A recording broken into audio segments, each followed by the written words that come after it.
नमस्कार, मैं Archana Mishra Lalbagh girls centre college के यूट्यूब चैनल पे आप सभी का एक बार बहुत बहुत स्वागत करती हूँ। और आज जैसा कि हमारा विषय क्लास 9th का कॉमर्स यानी वाणिज्य, उसमें हम पिछले लेक्चर में पढ़ चुके हैं पुस्तक पालन के कितने गुण होते हैं, दोष होते हैं, पुस्तक पालन क्या होता है और कैसे इसकी विधियाँ होती हैं। आज हम इसकी प्रणालियों के बारे में पढ़ेंगे कि पुस्तक पालन को बनाने की कौन कौन सी प्रणालियाँ प्रयोग में लाई जाती हैं। तो चलिए देखते हैं पुस्तक पालन की प्रणालियाँ। पुस्तक पालन को बनाने की 4 प्रणालियां हैं जो आपके पे हैं। उसके बारे में हम चर्चा करेंगे। चलिए, पुस्तक पालन की प्रणालियां। पहली प्रणाली रोकड़ बही खाता प्रणाली। अब रोकड़ बही खाता प्रणाली क्या होती है? गैर व्यापारिक संस्थाओं, विभिन्न पेशे वाले व्यक्तियों तथा साधारण व्यक्तियों द्वारा जहां क्रय विक्रय व अन्य लेन देन किए जाते हैं वहां रोकड़ बही खाता प्रणाली को रखा जाता है। यानी वो संस्थाएं जिनका प्रमुख उद्देश्य लाभ कमाना नहीं होता, वो इन प्रणालियों का प्रयोग करते हैं। दूसरा क्या है?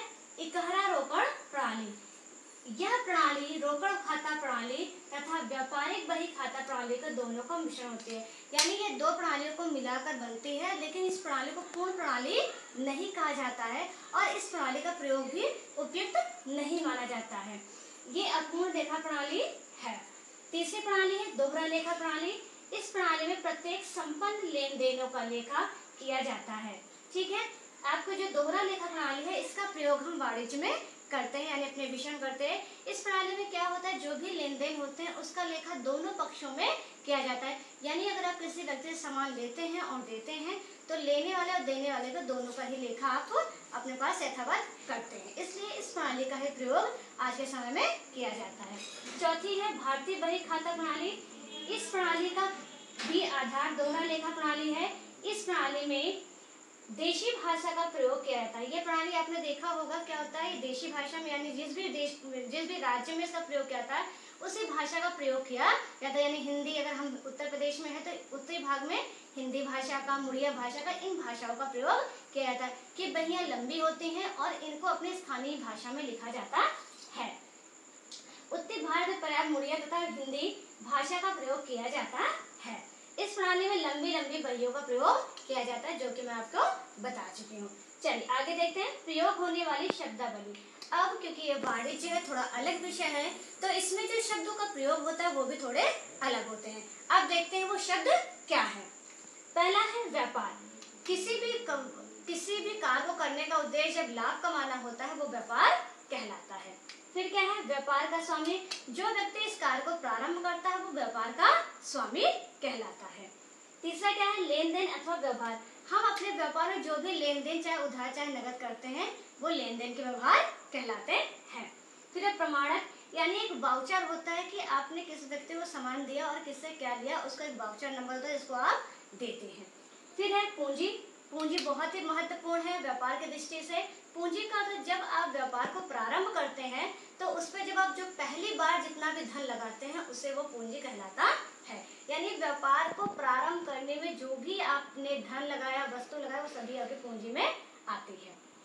फिर है आहरण। जब व्यापारी व्यापार करने के लिए अपने निजी प्रयोग के लिए, यानी आप व्यापार करें, मान लीजिए मैं चावल की व्यापारी हूँ और मेरा चावल का व्यापार था, लेकिन चावल में से कुछ भाग मैंने अपने निजी यानी अपने घर के प्रयोग के लिए निकाल लिया, तो ये आहरण कहलाता है। फिर क्या है?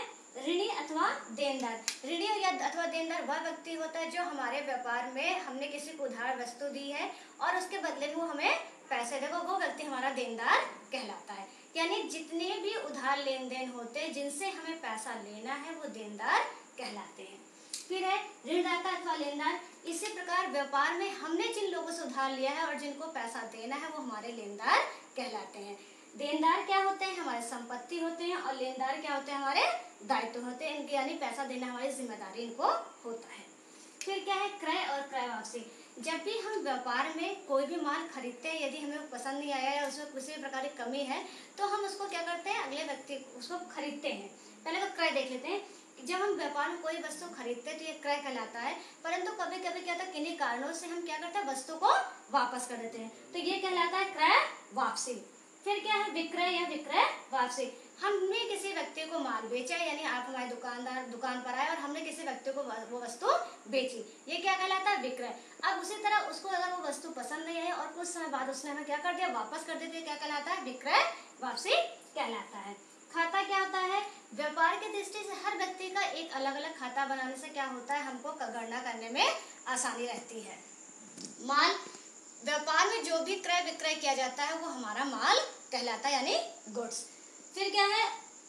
उपहार, छूट या कटौती।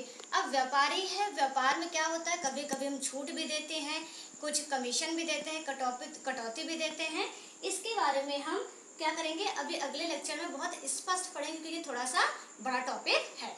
लेकिन होता क्या है, मान लीजिए 10 रुपए की वस्तु है, दुकानदार आपका जानने वाला, उसने कहा यदि आप हमसे सामान लेते हैं तो हम आपको 9 रुपए का वो सामान देंगे, यानी 1 रुपए जो हुआ वो क्या होगा आपके लिए, डिस्काउंट हो गया। ये डिस्काउंट क्या होता है, आपको देना ही पड़ता है और समय समय पे आपको मिलता भी रहता है। फिर क्या है आपका लेखा या प्रविष्टियां। हम जितने भी कहते हैं व्यापार में जो भी लेन देन करते हैं उनका हम तिथिवत लेखा इसलिए करते हैं, प्रविष्टियां इसलिए करते हैं, जिससे क्या है भविष्य में हमको लाभ और हानि की गणना करने में आसानी हो। ये कुछ शब्दावली आपने पढ़ी है, अगले लेक्चर में हम और शब्दावली पढ़ेंगे। तब तक के लिए धन्यवाद।